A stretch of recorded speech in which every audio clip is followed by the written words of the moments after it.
Hi, welcome to Pennsylvania Newsmakers, and thanks for watching. Well, Merry Christmas, Happy Hanukkah, and whatever celebration you want to have. We just hope it's a good one and a great one and a peaceful one. At any rate, stay with us on Pennsylvania Newsmakers. We have the treasure of the state of Pennsylvania, and then something I don't know very much about, and I think you're going to be interested in it, medical identity theft. Wow. Stay with us. We'll be back in a moment. This is Pennsylvania Newsmakers, a fast-paced, unrehearsed weekly discussion with and about the leaders who shape your world. And now, here's your host, Terry Madonna.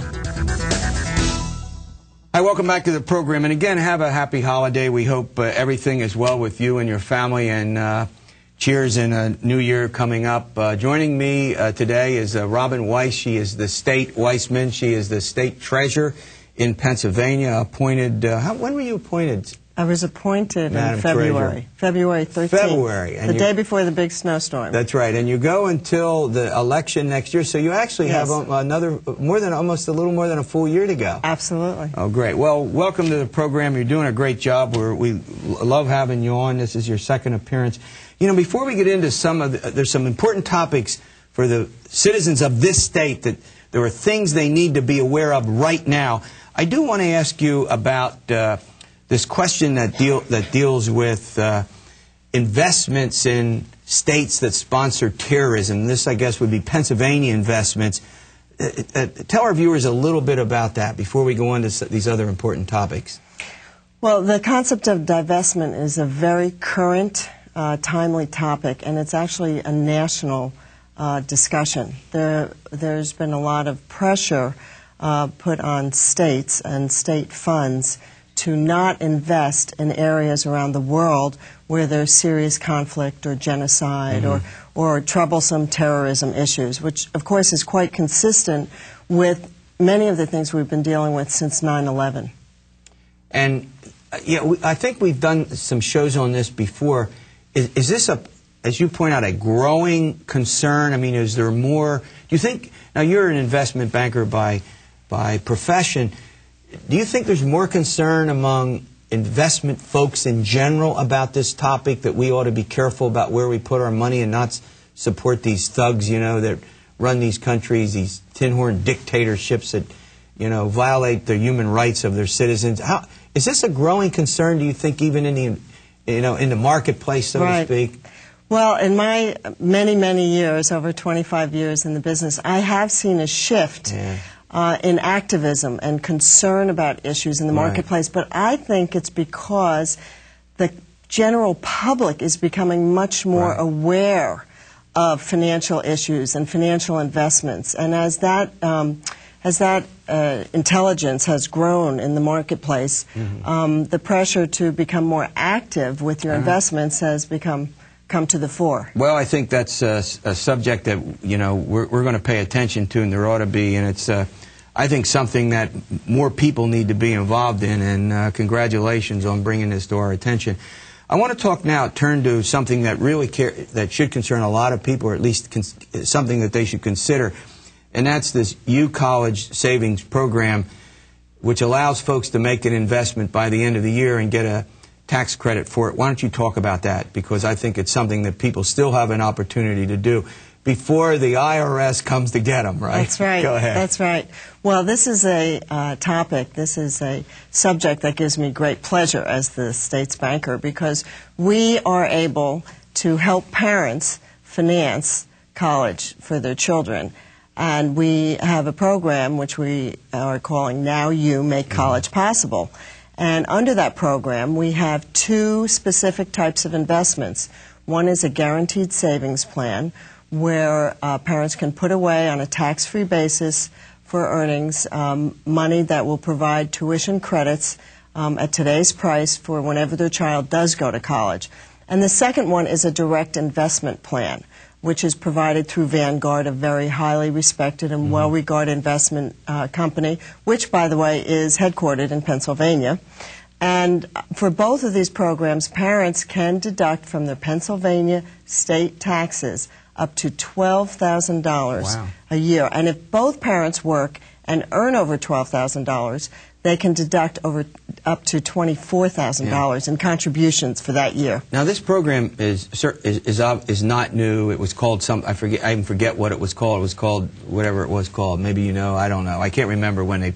I'm not supposed to remember that. Yeah, I know the new thing. I know you're not. You don't have to remember, but it's been around for a while. Yes. And it's a pretty big program. I mean, that's the point I want to make. Yes. A lot of Pennsylvanians have availed themselves, and you're saying look into it and see if that suits, works for your family. Right, from when they're babies. Yeah. It's the first thing you should do. Yeah. And actually, one of the things we're encouraging this holiday season is to make sure people think about gifting this program for their children rather than the toys or the clothes they're going to outgrow. We do savings bonds. Maybe that's something, but I get that's a Absolutely. great idea. And one of the things that we're really focusing on in Treasury now is this whole concept of from cradle to the end. Hopefully at the end of 4 years of college, right? Right. All right. When we come back, I want to ask you about a program called Keystone Help. It's a program that helps folks with low-interest loans for the energy use. It's obviously we're in the winter season. It's important. We'll be back with the Treasurer of the State of Pennsylvania, Robin Wiessmann, after these words. This broadcast of Pennsylvania Newsmakers is presented by the Pennsylvania Chamber of Business and Industry, the statewide voice of business. This broadcast of Pennsylvania Newsmakers is presented by Pennsylvania Medical Society. Doctors and patients, preserve the relationship. And by the Pennsylvania Manufacturers Association. Business in Pennsylvania is our business. Hi, welcome back to Pennsylvania Newsmakers for my interview with the Treasurer of the State of Pennsylvania, Robin Wiessmann. We've been chatting about some important things for you to remember while you're doing this Christmas and Hanukkah and these other celebrations and having hopefully a great time. We're talking about some pretty serious matters, some things that you need to think about before the end of the year. We just did the State's College Loan Program. Treasurer Wiessmann, let's talk a little bit about this program called Keystone Help. I mean, energy costs going up, some folks having trouble making, their budgets meet, particularly when it comes to buying energy. Talk a little bit about the Keystone Help program. Sure. Keystone Help is an innovative program being sponsored by the Treasury because it serves as a good investment for the Treasury Department, and it provides low-cost loans to enable consumers, residents around the Commonwealth, to obtain savings in their energy usage over the course of the year. Over their either in the summer for air conditioning or in the winter for heating. Right. Now that's called, I noticed it's called Energy Star, the pieces of the Energy Star. What's that about? Right. Energy Star is equipment. That's a plan for things that have been proven. It's proven technology to reduce the cost and provide more efficient energy sources. Now, is there a website or something? I notice it says www.keystonehelp.com. Is that where? Yes. I'll repeat that, www.keystonehelp.com. Or send us an email and we'll make sure you get the information. Is that the website they should go to sort of access the fundamentals of this? Yes, and it's on the Treasury's website. It's on your website as well. Yes, now, who would they be borrowing the money from? They are borrowing the money basically from a company called AFC Financial, which is a financial services institution. We have supported it through an investment which helps them buy down the cost of the loans. So instead of a loan costing 8.9%, a consumer can get it for 6.9%. Wow. Difference. I'd like to get a home mortgage or buy a car. That's right. That's actually a pretty. Well, we've done a lot on this program, with the LIHEAP program, which is, another one of these programs. I think there's a lot of concern and interest, particularly given the nature of the economy right now for people in energy. And we live in one of those states, as you know, where we've got a variety of ways to get our energy, and lots of concern about the cap coming off on electric rates, something we've talked about before. Before I let you go, let me just ask you one other question, and it has to do with the internal operations. It's called eTreasury Pennsylvania. Tell us a little bit about that before we let you go. Well, this is something very important to me. Really, it was my pledge when I was sworn in to undertake an initiative to really review all of the operations of Treasury. And the initiative is called eTreasury Pennsylvania. And my goal is to review it with a view towards obtaining the most effective, efficient, and economic way to operate the state treasury. And I've enlisted two blue ribbon commissions, one on productivity on a voluntary basis, one for productivity, and one for financial asset management. Well, I'll tell you one thing. Over the years, you know, we had a problem with one state treasurer in the past who, unfortunately committed suicide. It had nothing to do with the operation of Treasury. Treasury's not coming, it's of all the departments, and, we have reporters on, they sort of chat about, what's right and what's wrong. You don't hear a lot what's wrong. So you and your predecessors, obviously must be doing a pretty good job, because over the years, there's been very little written about the operation. But your argument is that you're just trying to modernize it, make it more efficient, that its time has come. Is that your point? Absolutely. I think Treasury is a great operation. And I want to make sure our stewardship of the Commonwealth's assets is as robust as it can be and as effective as it can be. All right. Well, look, we'll have you back. I want to pursue some of the investments business, and we find out more about it and some other things in the beginning of the new year. All right, medical identity theft. Boy, it's something I don't know about, and I think it's something we all should know about. So stay with us for it. And here we are in the holiday season when. I guess identity theft of all kinds is much more prevalent. I want to talk about that and more with our guests coming up after these words. This broadcast of Pennsylvania Newsmakers is brought to you by Pennsylvania Credit Union Association. Pennsylvania Credit Unions, where people are worth more than money. To find a credit union that is right for you, check out ibelong.org. And by the Energy Association of Pennsylvania, Pennsylvania's energy information source. This broadcast of Pennsylvania Newsmakers is presented by the State System of Higher Education. 14 state-owned universities. The state system is the largest provider of higher education in Pennsylvania. And by the Hospital and Health System Association of Pennsylvania, working towards a healthy Pennsylvania. Hi, welcome back to Pennsylvania Newsmakers. Boy, this is a topic that I really think is important, and I'm glad you stayed with us. Joining me is Kimberly Gray. She's the Chief Privacy Officer with Highmark, and Alexis Barbareri. She's in the Public Protection Division of the Pennsylvania Attorney General's Office. Had the Attorney General on here before. We have your boss, right? He's been on this program. Well, look, Alexis, I'll tell you what. We hear an awful lot about credit card fraud. We hear an awful lot about people going into stores and getting merchandise, fraudulently using Social Security numbers or whatever. This medical identity theft is first of all, what is it? So for our viewers, what is it? How would you define this? Well, it would be when someone appropriates all of the personal information of another individual and then uses it to be able to access medical coverage or coverage for drugs, coverage for procedures, to get their medical bills paid when they either don't have coverage or their coverage has been exhausted. Yeah. Now, in addition to that, I mean, could people drugs? You think of drugs. I mean, is this a way to obtain drugs illegally? I mean, what's the scope of? I mean, look, you cover a lot of people in this state. Your company. This has to be a huge concern of yours. I mean, go ahead. Absolutely, and not just for our company, but I think everyone should be concerned. It's a growing problem, and there are three main causes for medical identity theft. The first is getting money, and that could even be the provider of services. That could be the doctor, the hospital sending in a fraudulent claim. Obtaining drugs, as you said. A lot of folks are addicted to prescription medicines as well as street medicines, and they try to do it that way. And then getting services, as Alexis already alluded to. Yeah. Well, what's the rationale behind this? Is this, basically people who are addicted, people who I mean, is this a generic sort of healthcare problem where people don't have the coverage, so they're trying to, or is it just so many reasons? Well, there are a lot of different reasons, but I think that one of the scenarios that is fairly common, which is probably much greater than any of us appreciate, is that individuals will use the medical coverage information for one of their other family members to access coverage when they don't have it. Yeah. And that's the kind of thing. That's interesting. Yeah, that's interesting. And that's below the radar, because that's not the kind of thing where someone would come in and report that to us in our office. Yeah, boy, you know what?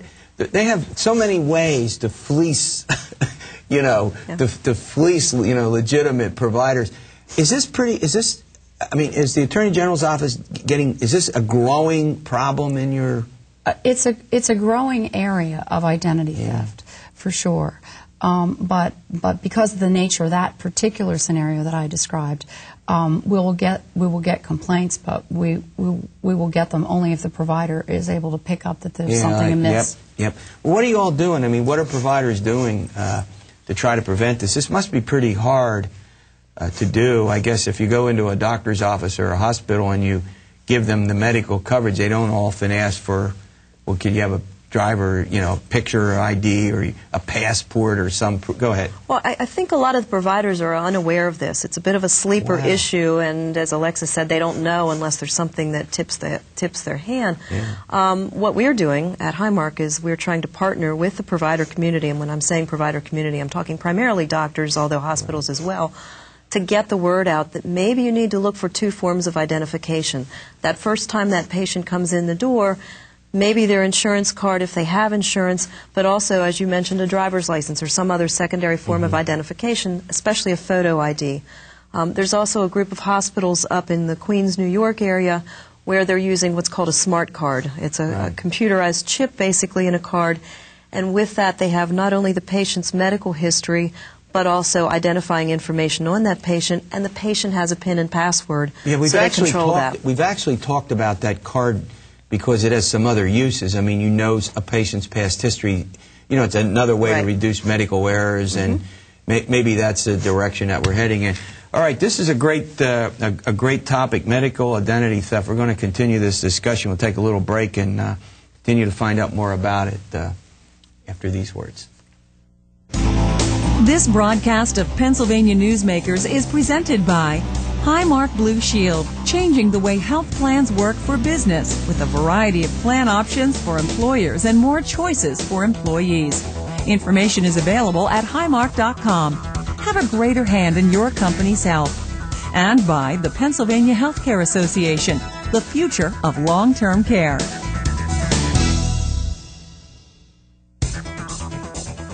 This broadcast of Pennsylvania Newsmakers is presented by Penn Future, where we believe that every environmental victory grows the economy, and by the Pennsylvania Cyber Charter School, bringing educational innovation and freedom to the children of Pennsylvania.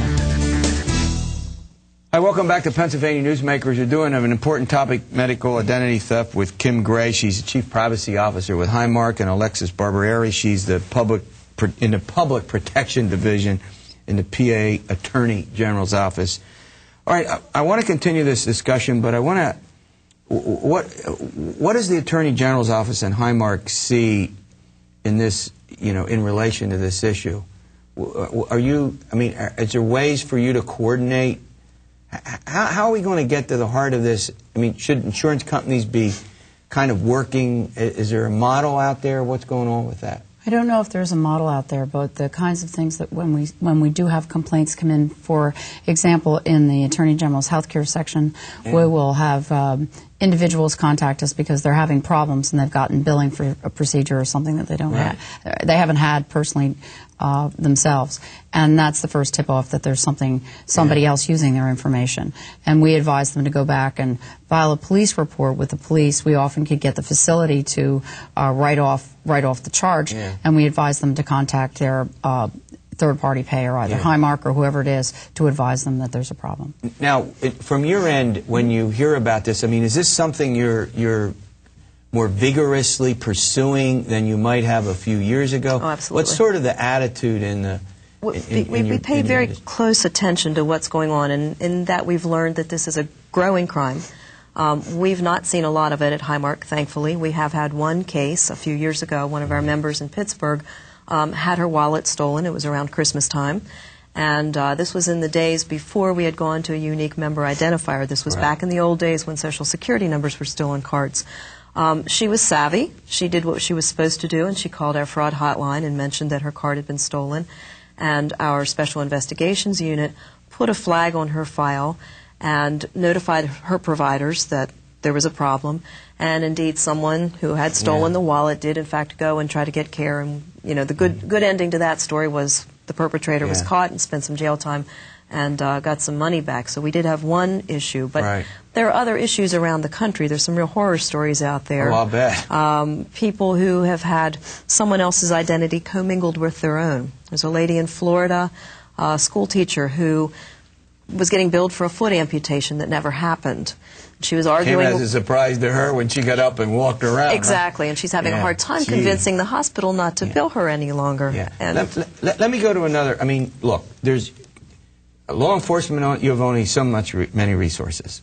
Whether you're, you know, a DA in a county or you folks in the Attorney General's office, and I've talked with, you know, Attorney Generals over the years about this. You got to make some pretty tough decisions when you get these referrals about what you're going to do with them, don't you? I mean, you can't pursue every single case of identity theft, whether it's medical theft or. But I mean, is there a process? I mean, do you say, well, we got to do the big ones we can't do, we got to refer them to someone else? How are you handling that? Well, the Public Protection Division of the office, which encompasses the healthcare section and consumer protection, which are the two sections that would handle this kind of thing in my division. We are civil prosecutors, but we don't do individual cases. For example, we would handle a matter where there's a security breach with a huge number of individuals who are affected. And so we then would bring an action on behalf of the citizens of the Commonwealth who had been harmed by whatever the breach was. But not on an individual basis. And that's how, I mean, that's a pretty clear determination. Okay. We have about a minute left. What should be done about this? Well, I think the first thing consumers need to do is pay attention. When they get their bills or their explanations of benefits, they need to read them and make sure they really had the service that is indicated on the bill or the explanation of benefits form. All the usual things that you need to be concerned about for regular ID theft. Don't put mail in a mailbox in a rural location. Put it in a real mailbox. Be aware of people out there pretending to be somebody, pretexting, pretending to be someone they're not. Just pay attention, all the usual kinds of fraud prevention. Well, I want to thank you both for coming in. This was very enlightening, and I hope you'll keep us posted. This is something we'll certainly follow on this program. All right, have a great holiday, and we'll see you next week for another edition of Pennsylvania Newsmakers. And as always, stay well.